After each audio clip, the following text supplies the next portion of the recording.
Hello everyone once again. Myself Ahad Sheikh, and can someone please let me know if am I clearly audible?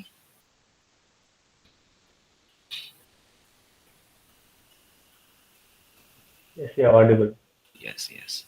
Thank you very much.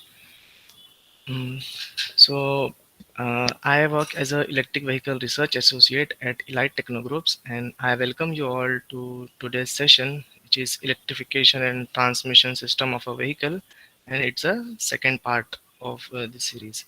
So uh, before that, in last Saturday, we had session one, and we have talked about electrification process, and in today's session we will be talking about the transmission system.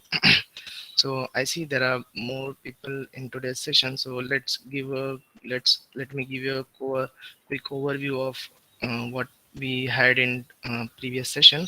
So we actually looked at previous environmental issues that currently are going, like global warming and climate change on all such things, and we talked about various solutions that automotive companies have come across with, like exhaust gas recirculation system, and then catalytic converters are used, so all kind of things. Then we found that whichever solution we use, like we go for alternative fuels or anything, we are going to end up some carbon footprints in the environment. So what we saw that electric vehicles can address through these problems, and they are zero emission solution for us. So whenever there is a new technology, there are certain challenges in adoption of that. So in similar way, there are challenges in adoption of EV. So we looked at what are challenges are there, like cost. Electric vehicles are costlier. Then charging infrastructure is there. Then automotive manufacturers, they have to set up a whole new assembly lines for new vehicles. So that kind of things we looked at, and we found that there are certain challenges that can be covered when we go for electrification, or we can say retrofitting of existing vehicles. So that's the thing we saw, and then we talked about why retrofitting should be done and what exactly it is. Then various types of retrofitting, like full retrofitting and hybrid retrofitting is there, why hybrid retrofitting is not advisable. So that kind of thing we saw, and various pros and cons also we looked at. And yes, so now in today's session, we will be focusing on the transmission system of vehicles. So once you retrofit your vehicle, or just like you have assumed one vehicle which you are trying to convert it into an electric vehicle, so there, if what if there is a transmission system is required, so that thing we will talk about specifically, what all different types of transmission systems are there, all such things. So let me give you a quick overview of today's session. So recap, we already have seen. Then firstly we will see what is a transmission system, then why transmission system in a vehicle is needed, and various components of it, different types, and we will also see why EVs don't have transmission system, or we can say a multi-speed gearbox specifically. And then there are certain electric vehicles who have such transmission systems. So what are they and why they are opting for these systems? Then which like that we will see, and basics of transmission system design, we also have a look over that as well. Okay.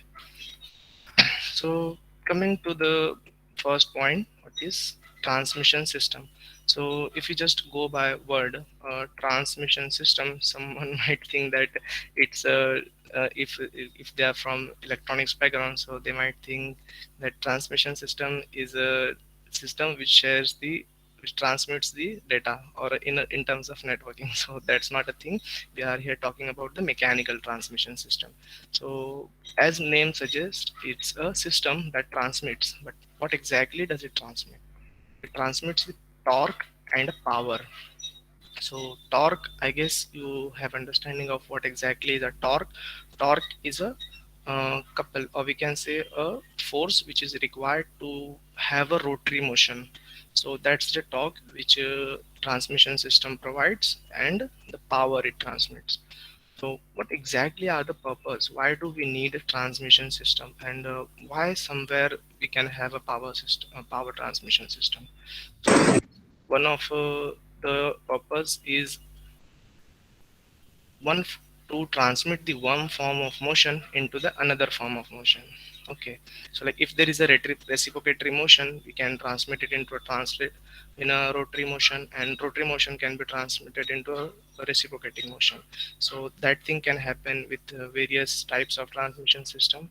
And also the change of motion direction. So like if there is a shaft rotating at certain angle and we want to split the power in different direction, so like here, as you can see in this gearbox, power is coming from this straight shaft and it's getting transmitted at 290-degree angles. So that's how we can also use it to change the direction. And torque multiplication is one of the purpose of having transmission system. If you have a lower torque at input side and you require high amount of torque at output side, so there also transmission system is useful. You can have a suitable gears and you will get a sufficient torque, and also the power transmission definitely. So why exactly transmission system is needed in automotive systems, that we will have a look over. So can you guys let me know like what why exactly we can have a transmission system in vehicle, and why it is put there? Do you have any idea? Speed maybe. Sorry. Speed. Speed. Yes, speed is one of the thing that we need transmission system. Great. Anything else? Okay, so let me get you over there. So what happens is there is a difference between RPM of prime mover and wheel. So in terms of IC engine vehicles, prime mover is the engine. Okay, so this is the like source of power where we get a rotary motion. So and while we require this power is at the wheels. Okay, so what happens when at the RPM that engine is revolving, or crankshaft is revolving, it's not same as what we require at the wheel. So wheel rotates at lower RPM, but engine gives a higher RPM. So reduce that gap, we need a transmission system. And along with that, engine is like what initial torque is required in order to move the vehicle from the rest. It is not sufficiently given by engine. Okay, so what we need to do, we need to consider, uh, we need to put different gears. Okay, so you can see this is what the required at the engine, sorry, at the wheels, and this curve is what engine provides RPM range. So we have to cover this much of gap in order to run the vehicle. So how we bridge this gap or how we cover this much of RPM is we put gears, different types of gears. So in first gear we put, so at first gear we get a very higher torque because the gear ratio at the first gear is very high, so that's how we achieve a high torque at the wheels. So this is why we require a transmission system. And along with that, engine runs at a like specific sweet spot is there in terms when we see the power and torque graph. So there is a specific region. In that region engine operates at very high efficiency, and if we like get like we go less than that RPM or we go above that RPM, so in efficiency of the engine's performance get affected. That's why we need to operate engine at that sweet spot, we can say. And but operating continuously at sweet spot, we cannot achieve what exactly we require at the wheels. So that's why we put various gear ratios over there, like there are second, third, fourth gears which fulfills those requirements at the wheel and also run the engine in the sweet spot. So that's the thing. And let's make this session a little interactive. So I will ask one question, okay, and you can try to answer that. So let's think that we have a car and there is an engine, but there is no transmission system. Okay, so you can see that engine, it's a flywheel and it's directly connected to the axle of the wheel. So what will happen in this kind of scenario? Can you guys guess? Can you guys guess? Can you Like we repeat? haven't. Can you repeat? Yes, yes, yes. So what I just asked is, we have an engine and it is directly connected to the axle of the vehicle. So like this is a flywheel, and flywheel is directly attached to the axle gear, and there is no any kind of transmission system in between them. So what will happen in this kind of scenario? We lose control of it. Yes, that could be one thing. We like whatever RPM engine is operating, will run at that RPM only. Oh, yes. Or whatever, if there is a gear ratio, so it will get reduced, but it will operate on nature of the engine's RPM. Yes. Or what will happen, like what challenges we will fail if we have this kind of arrangement? There will be no transfer of power. Yes, if the load which is there on the axle or on the wheel, if it's very high, and engine is not providing that much sufficient of torque, so it won't even start a vehicle. But let's say somehow we get started, we push the vehicle and we get started with it, and we get engine started. So then what will happen after it's running? But what challenges we will face after that?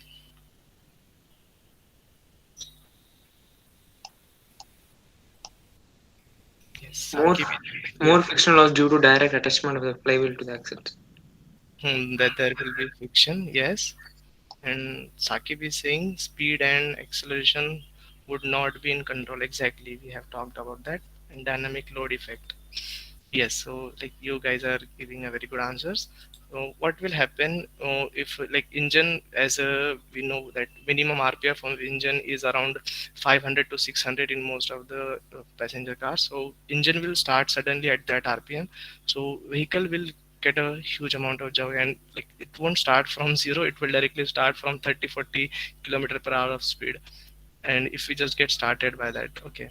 And what will happen, there will be definitely insufficient initial torque, that we can say.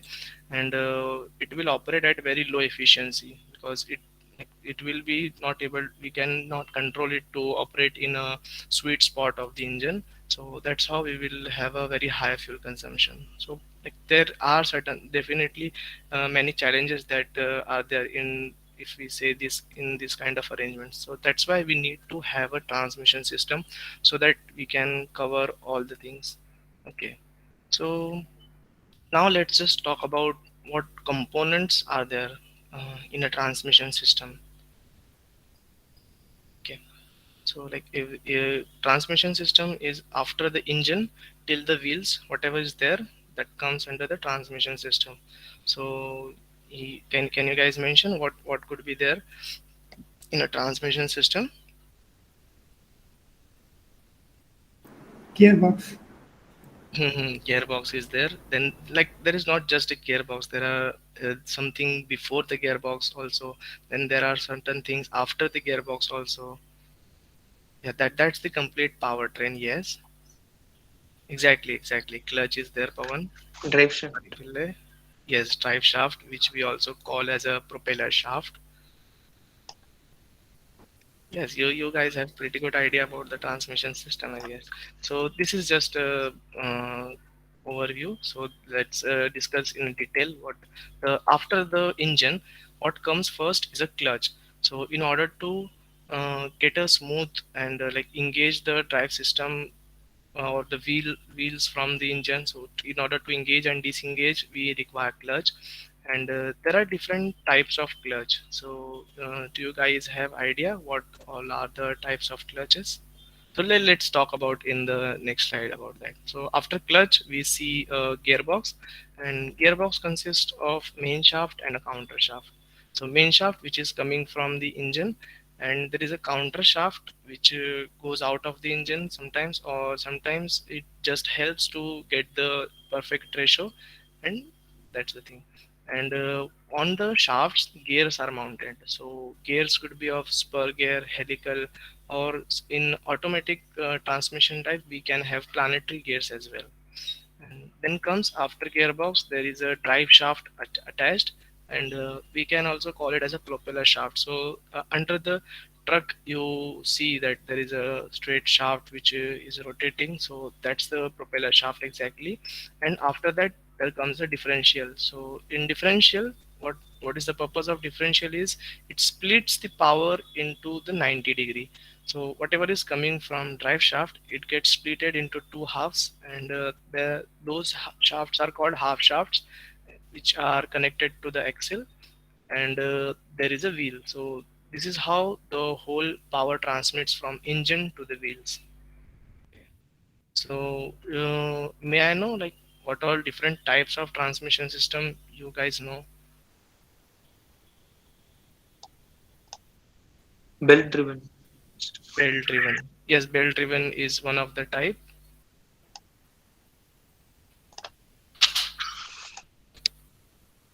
And what is another type?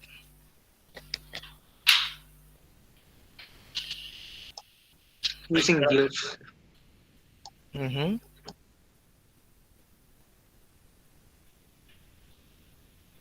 Chain drive. Chain drive is there exactly. Like in two-wheelers, we can see there is a chain drive transmission. Okay, so let's see what are different types of transmission systems are there. Okay, so here is a schematic of one of the type of transmission system. Can you guys name it? Do you have any idea what which type of transmission system is presented over here?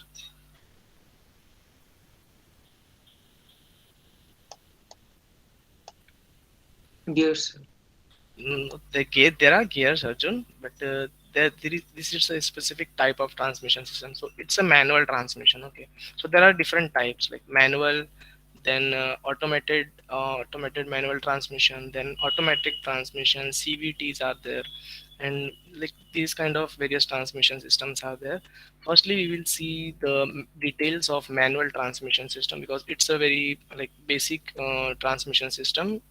So firstly, what happens as there is an engine, we saw after just after the engine there is a clutch attached to the flywheel. So what exactly are the components of clutch, or what different types of clutches are there? So there is a single plate drag clutch, then coil spring type of clutch, and diaphragm type of clutch. So this comes under the uh, single plate drag clutch category. Then there is a multi plate wet clutch. So multi-plate clutches are you guys have idea where the multi-plate wet clutch is used. So in most of the cars there is a single plate dry clutch, and coil spring clutch is used in we can say heavy vehicles or buses, those kind of thing. And in passenger cars there is a diaphragm type of clutch. So what you are seeing here is a schematic of a diaphragm type of clutch, and multi-plate clutch is also there. So where is multi-plate clutch used? Risk.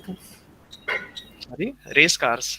Yes, race cars also used. So that gives the torque multiplication is high, or we can say a good torque we get.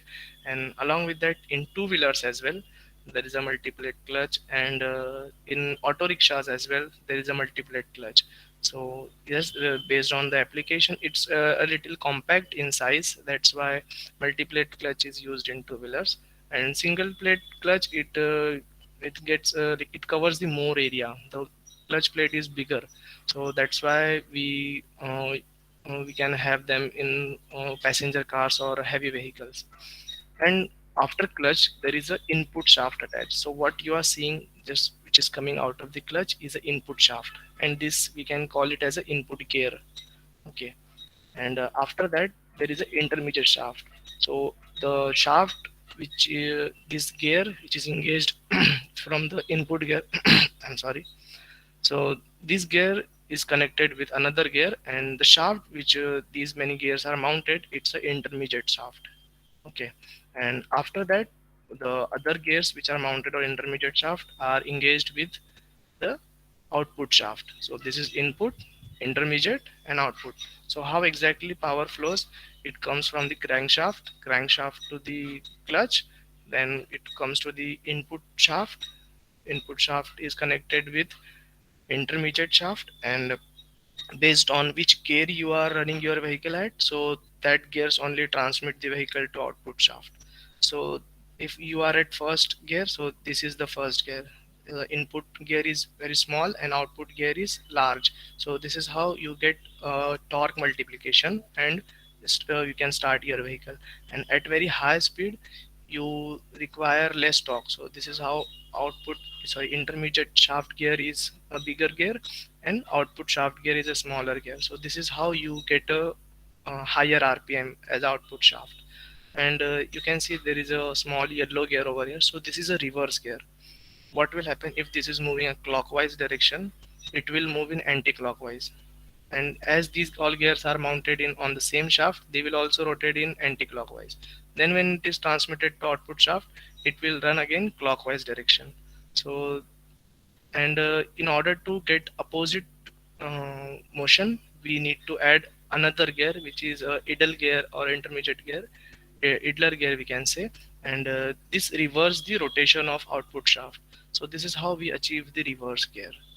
So this is the typical working of manual transmission system. Then after that, another type of transmission system is AMT, or we can say automated manual transmission. So what is difference in manual transmission in automated manual transmission? You can see, just I have mentioned in terms of equation, there is a manual transmission system. We eliminate the clutch pedal from it, and we add a certain automation to it. So this is how it becomes the automated manual transmission system. Okay. So just to give you an idea, you can see clearly this is a manual transmission system. There is a gear shifter and there is a clutch pedal. So in order to shift gear, you have to press clutch, then shift the gear and release the clutch pedal. So this is how you shift the gear. And this is called a manual transmission system. But in automated manual transmission, what happens? There is no uh, clutch. Okay, so when you have to shift gears, so there is a sensor directly that senses that like vehicle is having a much load, so it reduces the gear. And if our torque required is very less, so it automatically shifts to the higher gear. So this is how automated transmission system works, but the internal geometry which is there remains the same. Just the outer controls are, they get automated. So this is how an automated manual transmission system works. And after that, let's see how exactly the completely automatic transmission system works. Okay. So which type of gears is used in automatic transmission, that we will see, and how it gets power from. So there is a torque converter.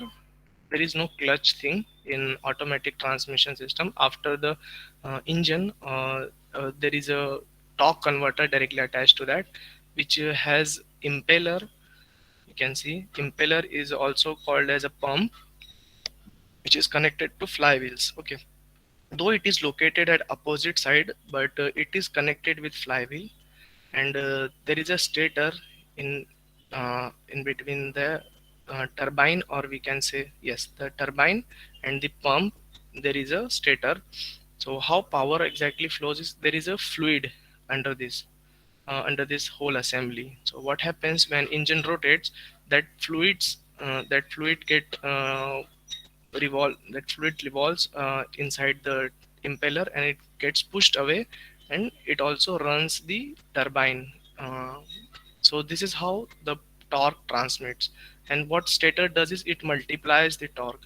So if you see some animation, that will completely clarify you how exactly it works. But there is no clutch in automatic transmission system. And this is how torque we get torque multiplied. And after the um, torque converter, there is a set of planetary gears. So what exactly planetary gear is? Planetary means, you can assume it's kind of planetary. So there is a sun and there are planets which revolve around the sun. So this is the arrangement of planetary gear. And what happens when sun is rotated, planets are engaged with the sun as well as the ring gear which is there out there. So this is how we can achieve multiple gear ratios. So these are the components of automatic transmission system. And in order to operate these planetary gears, like this is a little complicated geometry, and you have to fix any of the three gears. Like if you are fixing the ring gear, so you can give input to sun gear, then you will get output from planetary gear. And other way around is also possible. If you are fixing the sun gear and you are giving input to the planetary gear, sorry, ring gear, you can get output from planet gears. So this is how multiple permutation and combination is possible from planetary gear set. And based on the requirement of vehicle or the load which is acting on the vehicle, it varies, and the controller system which is there in automatic transmission system, it decides which system to get log and which systems to get input from, and which system to give output to. So this is what is completely decided by the controller system which is embedded with ECU of the vehicle. Okay. And next, so here you can see how complex the automatic transmission system is. So this is a cut section of that, and here you can see this is a torque converter. Yeah, like there are, this is impeller, uh, then stator is there, then turbine is there, then this shaft goes to, and it's connected to planetary gears, right? So this is sun, these are the planet gears, and you can see there are multiple multiplet clutches are there to get this specific output. And under this there is a control system present, electronic control system, which regulates which what exactly which clutch is to be engaged and which is to be disengaged in order to get the specific gear ratio. So this is how automatic transmission system works. So moving further, apart from like this is a very complex geometry, right? And we have in our two-wheelers or the scooters that we have, gearless scooters, we have automatic transmission system, right? We don't shift the gears over there like we do in motorcycles. So is this kind of same similar transmission system present in any Activa, Jupiter, or this kind of vehicle? Is that the scene, or is that something else?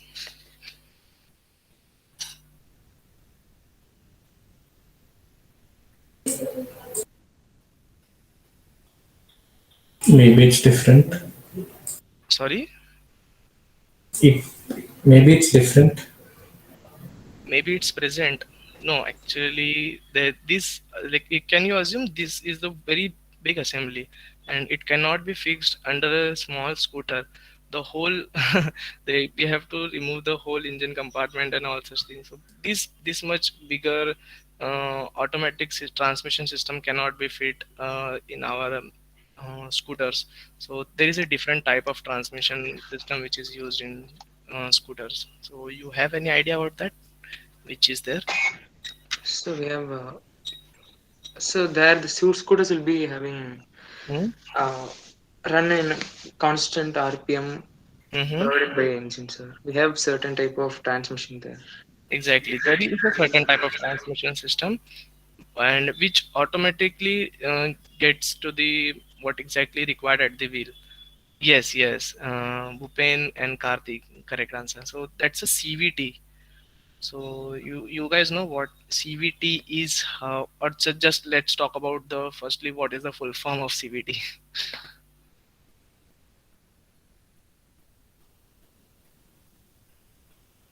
CVT. So T is a transmission that we are talking about. So what is CVT?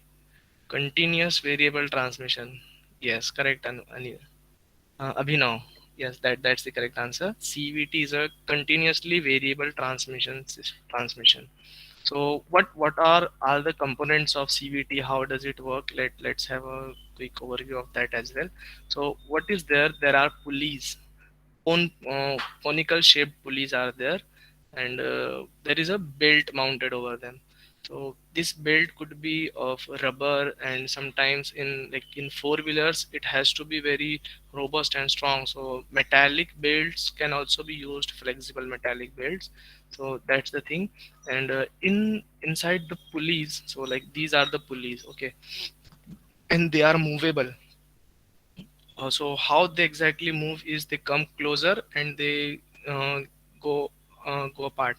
So this is how what happens, as there is a conical V shape in between them. When they come closer, so this builds gets a higher diameter, so its diameter actually increasing, and when they go apart, so the diameter reduces. So this is how we achieve the variable ratio or transmission ratio, we can say. Okay. So when you are operating at certain RPM, and so at that RPM, there are centrifugal weights inside these pulleys. Okay, so what happens when you race your vehicle?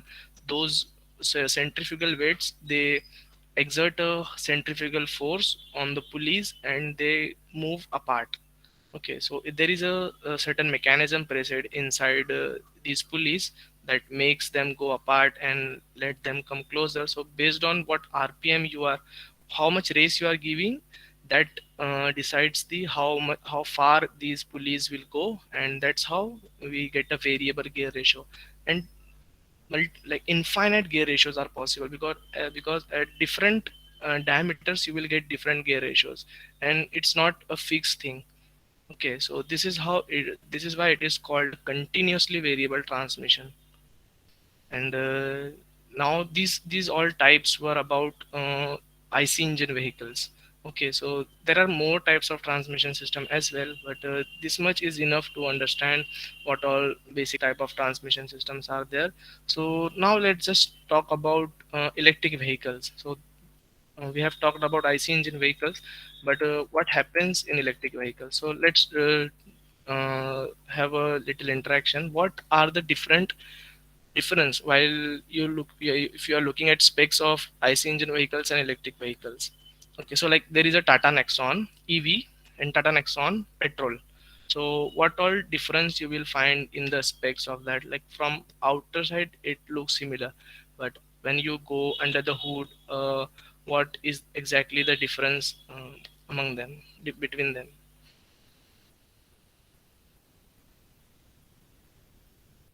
So what you will see, like the engine specs will not be there in EVs. Then transmission, fueling type. So in terms of electric vehicles, there will be charging time and battery capacity. All such things will be given.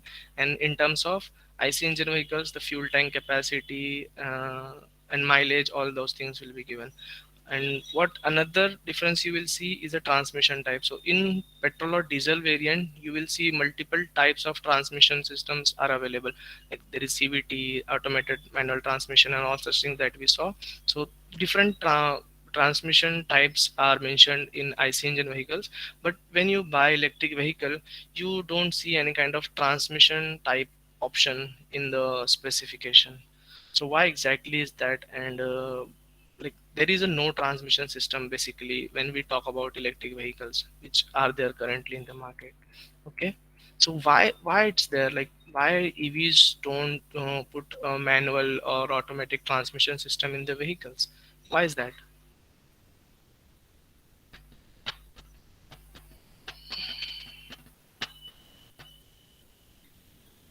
Torque and power. EV can deliver a peak torque straight from start. Yes, exactly, Abhinav. So what happens, as we have seen that engine, it has minimum RPM of 500 to 600, below which it cannot operate. It will like it won't start even. So we need to start the engine, it will start from 500 600 RPM directly.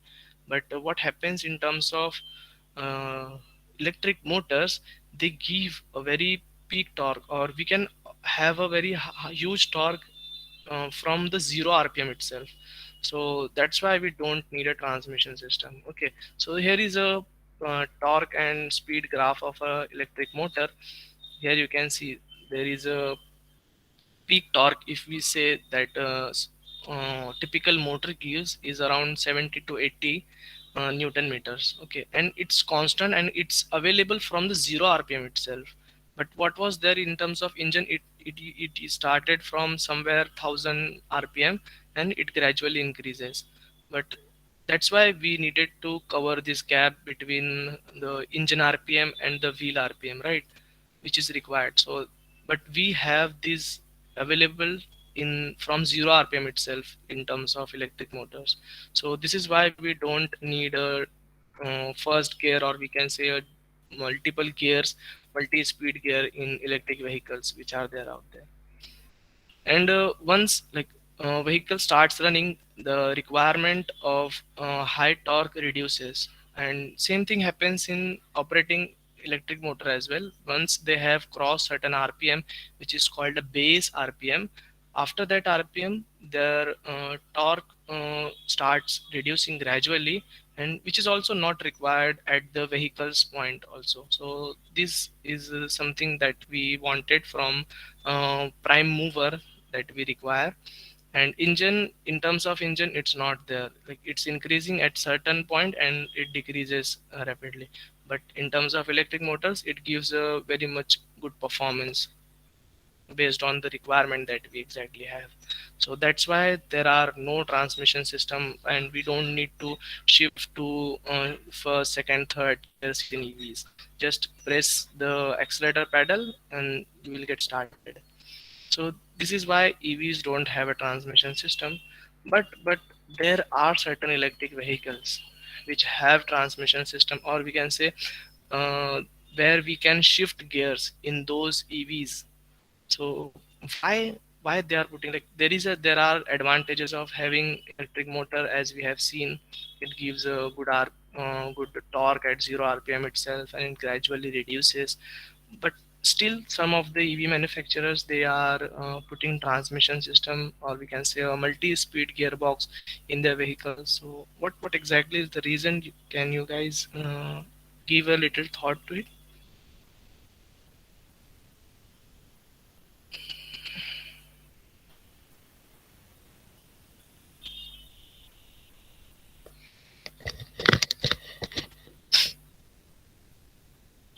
Mm, more power efficiency. More power efficiency, yes, that we can say at certain point. Yes, we will discuss that. Anything else you think that, like, electric, in terms of electric motor, could there be something which ev electric motor is not able to provide, and to cover up that we need to have a multi-speed transmission system, fast acceleration? Yes, that could be a thing. But as we see, electric motors, they give a very quick response. So fast acceleration is what we can say could be one thing. And in terms of racing, if you are going there, it could be helpful, yes, to gain more torque. Hmm. More speed that can be achieved, yes, definitely. We can go beyond the rpm of the motor as well. Yes, so I appreciate your response.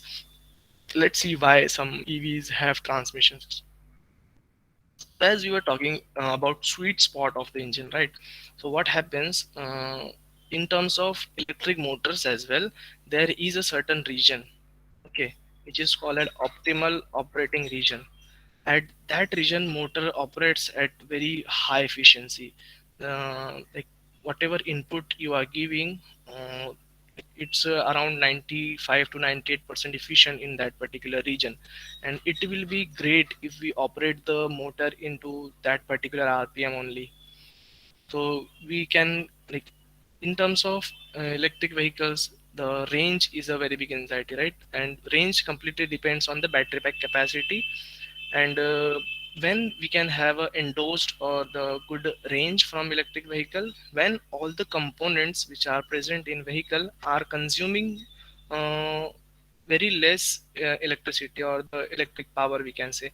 And which is the uh, biggest component that is consuming power, or having consuming a huge amount of power, is a motor. Okay, and if we operate motor in a its very efficient region and optimal region, that it can give around 98-99% of efficiency, definitely we will have certain range in those. Because if we operate, like if we say we operate a motor at we are going about 80 100 120 kilometer per hour speed, and motor is being operated in this region, so what will happen, it will not be operating at its maximum efficiency, and it will consume more battery, and as a result what will happen, the range will drop. So in order to get a more range, what we can do, we can operate a motor in a optimal region, and but if we are operating motor at optimal region, and there is a fixed transmission ratio, so we won't be able to achieve the highest RPM or the high maximum speed of the vehicle. So in order to achieve maximum speed and operating the motor at a optimal region, so to achieve both these goals at the same time, we can opt for transmission system, or we can say multi-speed transmission system. Okay, so that's the thing. And also we can have a higher initial torque, like in terms of, if say there is a vehicle which has which requires a very high torque, like bus electric buses are there, then trucks are there, then certain construction vehicles are also now electric, so those vehicles are very heavy, so that's why they require very high initial torque. So in order to get that, we can have a multiple gear ratios which can be shifted. Okay, and as I mentioned, reduce stress on higher speed. So like if motor is being operated at very high RPM, it is like at a under very high stress, and there are chances of failure, and heat emission is there, so there are multiple losses. So in order to reduce those losses, and to have the maximum efficiency from the motor, multi-speed transmission can be helpful. And let's see which all EVs have the multi-speed gearbox. Okay, so yes, here is a question again. Which model is this? Can you guys guess?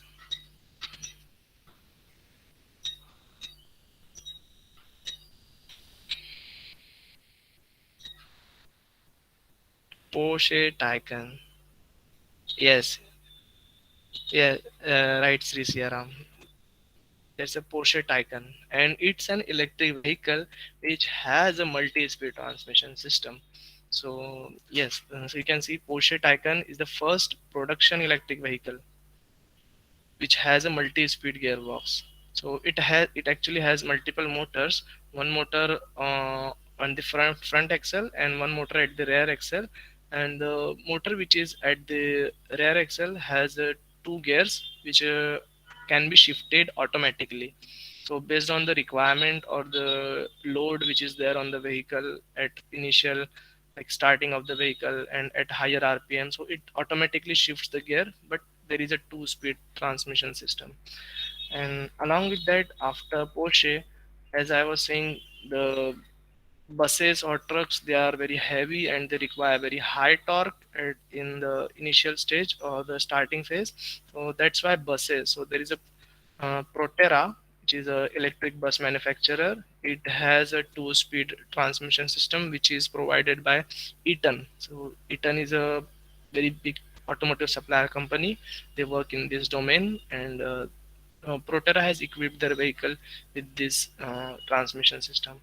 And along with Proterra, there is Volvo 7900 electric bus, which is recently launched and has a two-speed transmission system.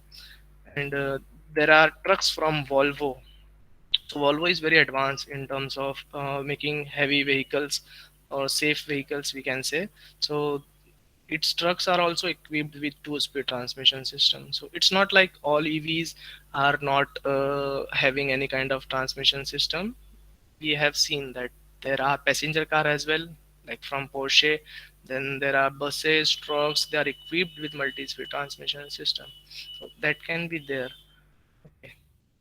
So now let's see what are the basics of designing in transmission system. So, firstly, in order to design a transmission system for any vehicle, what you have to do is firstly you have to calculate the road loads. So, you guys have idea what, like, there are certain forces which opposes the vehicle to uh, run on the road. So there are like short forms I have mentioned. Can you guys name these? Or I will appreciate if someone can unmute themselves and name this vehicle. Sorry, name these forces actually. Ambassador, Sorry. ambassador. Mm, I actually unable to understand what you just said. Yeah, ambassador core. Okay. Hello, sir. This is Yes. Jiva. Yes. Yes. This is a frictional force. FR is a frictional force. It's acting Yes. in the groundwards. It's a Yes. Exactly. gravitational force in from the front side, and this FA is an acceleration force. I think that opposite direction that force will act. No, sir. Hmm? I think that it is. It's a force of inertia FI. Yes. Exactly. Exactly. I didn't know the term FTR. So Uh, I mean it's tractive force, sir. Exactly, Arjun. That's correct. So like there are And four. FA is air resistive force. So there are four opposing forces on a vehicle and one force which drives the vehicle. So yeah, correct, sir. yes. So let's name this vehicle. So what happens when you apply the equilibrium equation from the mechanics? If you can connect. So what will happen if we just consider the right side as a positive direction? So FTR, it's a total tractive force which is provided from the engine or the propulsion system. It's a positive, and whatever forces are opposing. So this is firstly we can say a rolling resistance. So this is a rolling resistance, or we can say friction force between tire and the road, tire patch and the road. So this is how it opposes the vehicle to move ahead. Then there is a gradient resistance. So when vehicle is climbing up the hill, certain weight of the vehicle acts and it pushes the vehicle back. So this is the gradient resistance. Then there is a aerodynamic drag. So when vehicle is moving at a very high speed, so the air which is there, it resists the vehicle to move ahead. So this is the aerodynamic drag. And there is an acceleration force which we can also call it as an inertia force. So because of the weight of the vehicle, it is not moving ahead. So that inertia force opposes it, and uh, it opposes the acceleration of the vehicle. So like it's at the rest currently, and if it's want to start or move ahead, there will be change in acceleration, and which will be opposed by the inertia or mass of the vehicle. So this is why it is called as a inertia force or acceleration force. And all those forces are in negative direction. So what we will do, we will shift them to the right hand side of the equation, and they will become positive. So what we get is total tractive effort of the vehicle is equal to the summation of all the opposing forces. So this is what firstly you have to find out in order to get the uh, in order to design a transmission system. So what next step comes is the radius of the wheel. Okay, radius of the tire that you have. So when you find out the resultant of all these forces and the total tractive effort that you require to move the vehicle, but vehicle is moving linearly, and the force or the power that we are generating inside the engine is a rotary power. Okay, so how the rotary or the rotational power can be converted into the translatory power? So we can multiply it with the radius of the torque, sorry, radius of the wheel, which will give us the torque. So this force multiplied by the radius of the wheel. So this is how we will get the torque which is required at the wheel. And from the wheel torque, we can get what exactly is required at the output of the transmission system. And after that we can estimate how much power of the motor that we need to have to run this vehicle, that we have to calculate based on the total tractive effort. And when we select a suitable motor, we can decide from the output parameters of the motor and from what exactly we require at the wheels. So we have to see to it, and then we can calculate the specific gear ratio. So this is how this is the just basic idea of how to design a transmission system. So like there are gears in a transmission system, so how exactly we can decide which gear ratio is to be used? So formula to get the exact gear ratio, so in different gear ratio can be, we can have from the different parameters, like the omega is a angular speed, so this is input angular speed of the gear divided by angular speed of the output gear. So this is how you can get gear ratio. And if you just convert omega into the rpm, so 2 pi n, so 2 pi get cancelled and the n remains. So n is the rpm of the input gear and this is the rpm of the output gear. So this is how you can get a gear ratio. And when we talk in terms of diameter, the ratio gets reversed. So in order to get a gear ratio, you have to divide output gear diameter to the input gear diameter. Okay, because the gear which has a large diameter, it will rotate at small low rpms, and the gear which has a small diameter will rotate at higher rpm.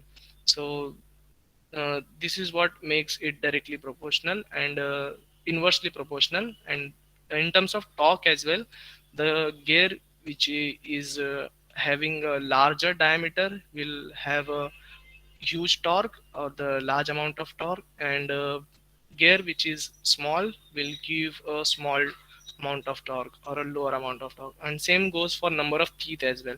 So t you can consider for number of teeth and number the torque as well. So this is how gear ratio is calculated. And let's get to the small exercise. So let's say this is the just a schematic of electric vehicle. This is a battery, there is a motor, then there is a transmission system. Just assume this is a single speed transmission system which is connected to the axle. So and the specs which are given is motor, it gives maximum torque of 50 newton meter, and maximum rpm it can be operated is at 8000 rpm. And at the wheels we have calculated it requires around 300 newton meter of torque. So what you guys say, how much will be the gear ratio of these gearbox? Okay, can you guys calculate? I have just shown you the formula in previous slide. So can you estimate what would be the gear ratio we will be having in this gearbox? 6:1. 6:1 exactly. That's correct. And if we are having a gear ratio of gearbox of having first gear as a gear ratio of 6:1, what would be the maximum rpm? Like if vehicle is in motor is giving 8000 as a maximum rpm, so what would be the rpm of the wheel? 1,333. Sorry, 1333. Yes, exactly. And if I just give you a radius of the wheel, will you be able to calculate the maximum speed of the vehicle? Yes, sir. Yes, sir. Yes. So can you calculate like if the wheel is of 0.25 meter radius, so what could be the maximum speed of the vehicle in terms of meter per second as of now?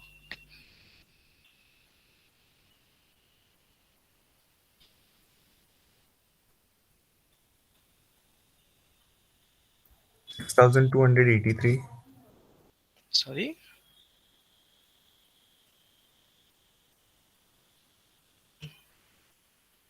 Let me calculate by myself also. So V vehicle speed is equal to R into omega. V is equal to R omega. So R I have given as 0.25 and omega is 2 pi n by 60. So 2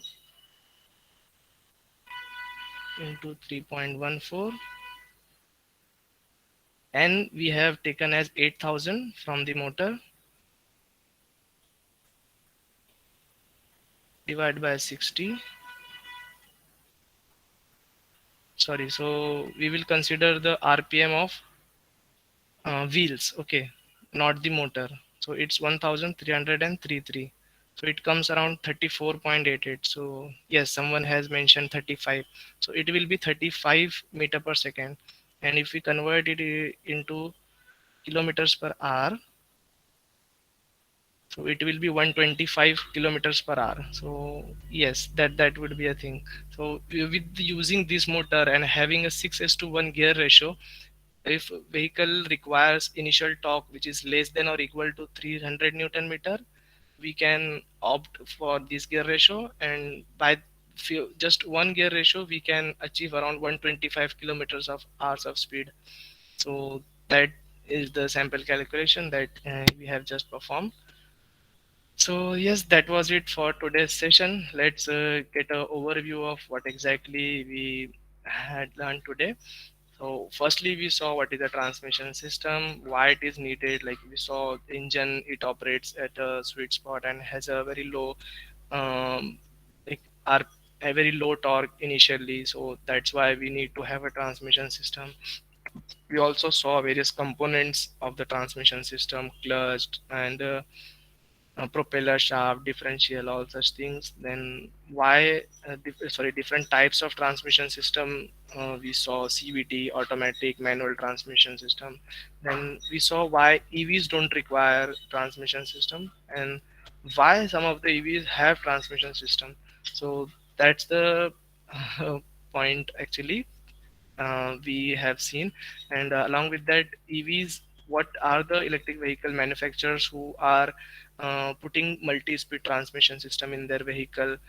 We saw Porsche Taycan, then Proterra bus, Volvo truck, all such things.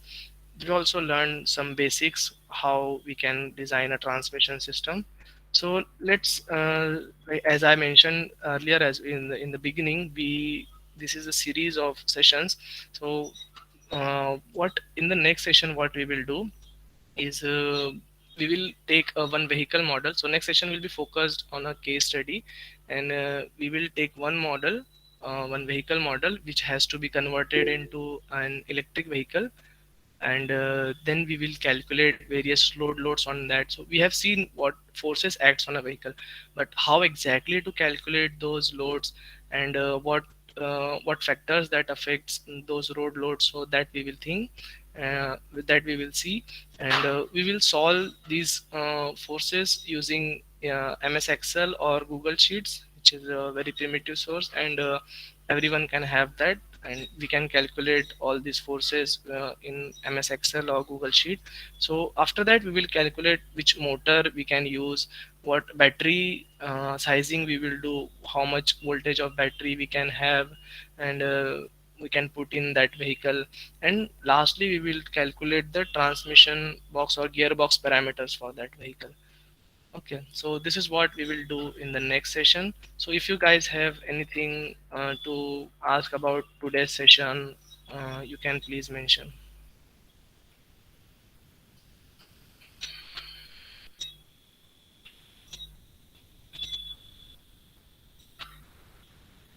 So Karthik is saying how the hybrid vehicles switch from gas to electric and electric to gas. Can we do that by manually? So, Karthik, what happens in hybrid vehicles? There are different types of hybrid vehicles. There is a mild hybrid, micro hybrid, and the fully hybrid. So, in terms of mild and micro hybrid, what happens at when you are at a very low RPM, engine is completely off, we can say, and it completely operates on a battery or a motor, because at initial we have seen that at initial curve of the, let me just show you the graph of the engine. Hmm. So what happens, uh, yes, so engine is very less efficient when it's running at very low RPM. So why we are making vehicle hybrid is to have a better efficiency, definitely. So how we can achieve is we cannot run engine at any cost at low RPMs. It will definitely consume more fuel. So what we do, we never run an engine in hybrid vehicle. We never run an engine at very low RPMs.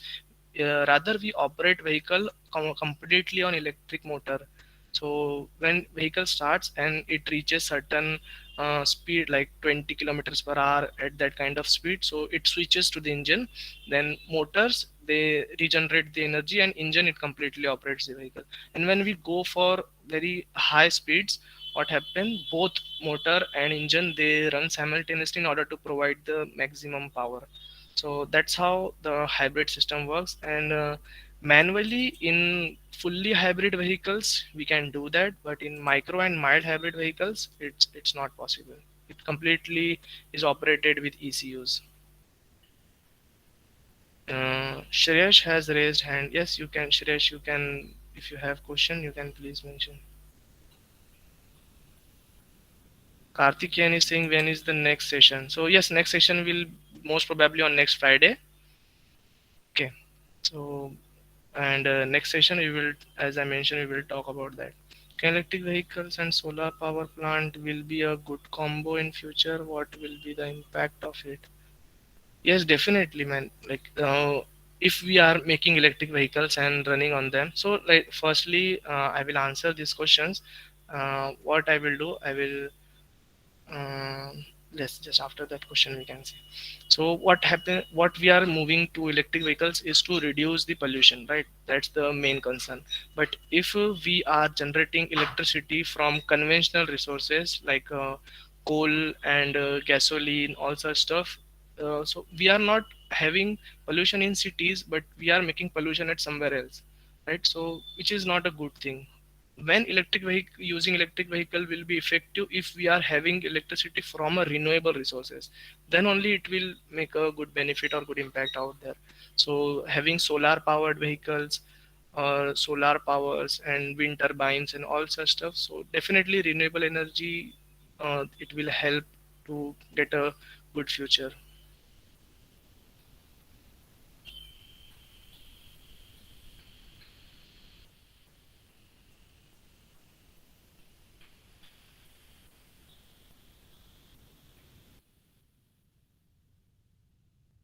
So if there are no further doubts, I guess so. What I will do, I will put a link in the chat box so that you guys can fill a Google form, and there is a coupon code for you guys. Okay. Just give me a little. I will update in the chat box.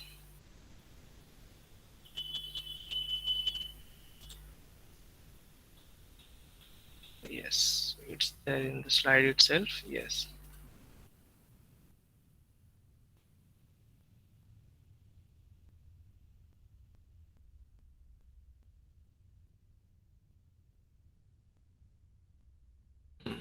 So there is a coupon code for you guys. So what you guys can do, you can visit Elite Techno Group's website. Okay, I will just show you. Is my yes. So as this webinar was from Elite Techno Groups, and we do such activity on in each week, we regularly conduct such informative workshops for you guys.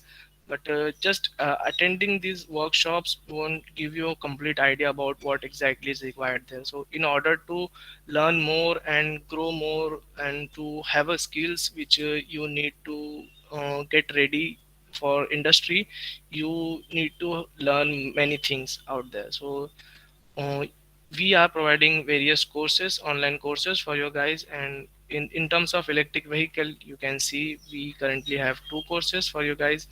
There is a to Z and powertrain sizing. So you can go through the content. There is a 1 month, 2 month, and nano degree program as well.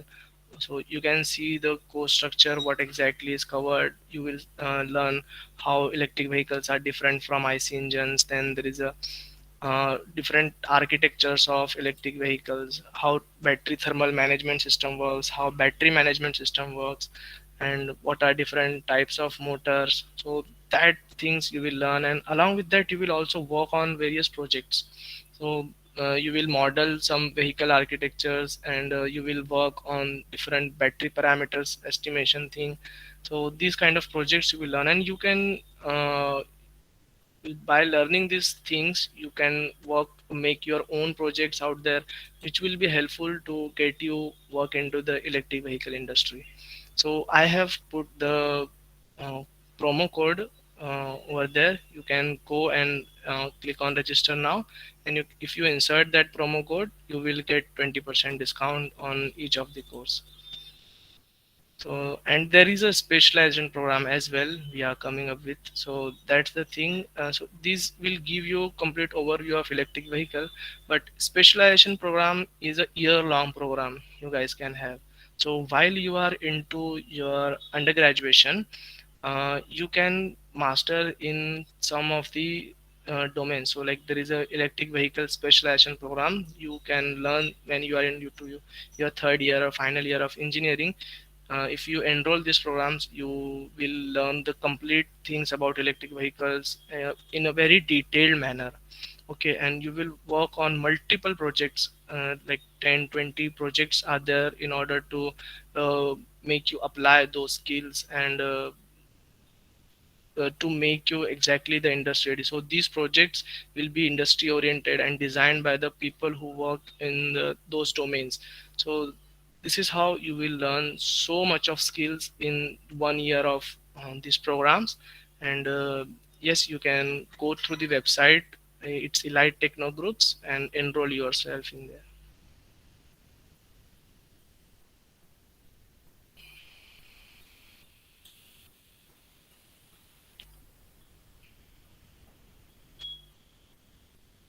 So lastly, if you have anything or any questions regarding today's session or about the courses that we are providing, you can please put your thoughts on.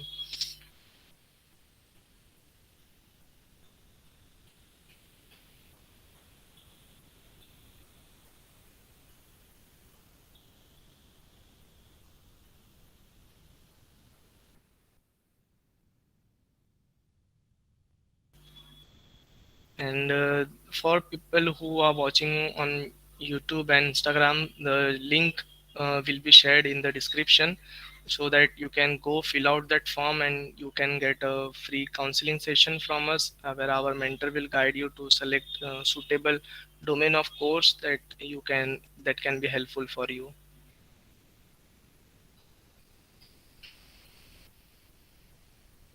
So thank you very much guys for attending this session and hope you learned something out of this. And I will tell you that struggle hard and learn these things. Like electric vehicle is a future of automotive sector. So if you are not learning things which are required in EV industry, so you may lag behind. So it's better to learn these things wherever you get source and wherever you find good content. Keep learning and like do work on projects. Working on projects will definitely help you, and this series we are having here is mostly for people who want to make their own project. So like in from next session what you will learn is how to calculate all the forces and all such things, so you can try something out of that for your own projects as well. And the transmission system that I just explained, so you can design your own transmission system using CAD tools and all such things. So we will teach you what skills or what knowledge is there, but you have to apply them by yourself. Want to learn in detail? Definitely, there are courses you can enroll into those courses, or you can regularly attend the webinars which are happening frequently.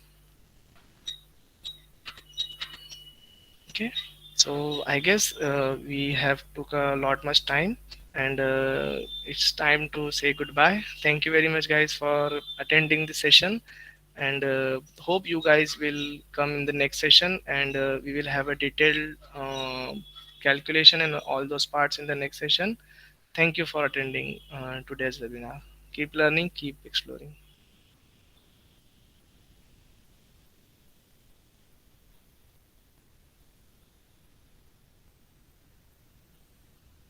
We need to have basic knowledge related to CFD and CATIA. So no, exactly. Whenever you enroll in any kind of ETG program, you don't need to have any kind of basic knowledge.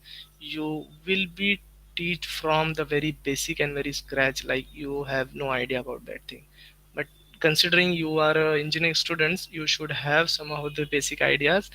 But having a it's not necessary to have uh, prerequisite knowledge on the CAD tools. We can we will definitely teach you those basics which are required to perform the projects which are included there. So you can come with empty hand and you will go with a lot much of information. Okay.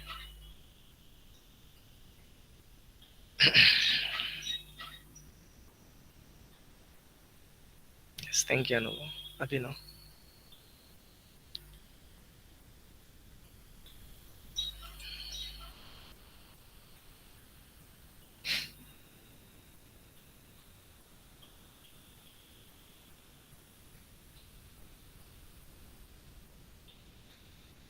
Okay, thank you very much, guys. Bye.